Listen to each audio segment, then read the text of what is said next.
December 29 ஃபரிதாபாத்தில் ஒரு பொண்ணை gang rape பண்ணியிருக்காங்க. ஸோ இந்த சம்பவம் எப்படி நடந்துச்சுன்னா, டிசம்பர் 29 அன்னைக்கு அந்த பொண்ணுக்கும் அவங்க அம்மாவுக்கும் ஒரு சின்ன கிராஷு, அதாவது அவங்களுக்குள்ள ஒரு வாய் தகராறு நடந்தோன்னா அந்த பொண்ணு என்ன பண்ணுச்சு, கிளம்பி அவங்க ஃப்ரெண்டு வீட்டுக்கு போயிடுச்சு. போனதுக்கப்புறம் மிட் நைட் ஒரு 12:30 மணி இருக்கும்.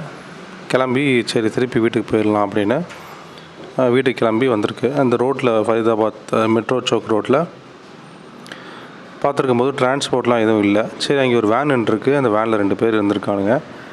அவன்கிட்ட போய் வீட்டுக்கு போகணும், விட்டுறீங்களா, பே பண்ணிடுறேன் அப்படின்ட்டுருக்கு.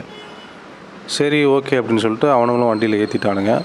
வண்டியில் ஏற்றினதுக்கப்புறம் என்னாச்சுன்னா, அவங்க அப்படியே டைவர்ட் பண்ணி காடு பக்கம் போய் 2 பேரும் சேர்ந்து ரேப் பண்ணி வெளியே தூக்கி போட்டானுங்க.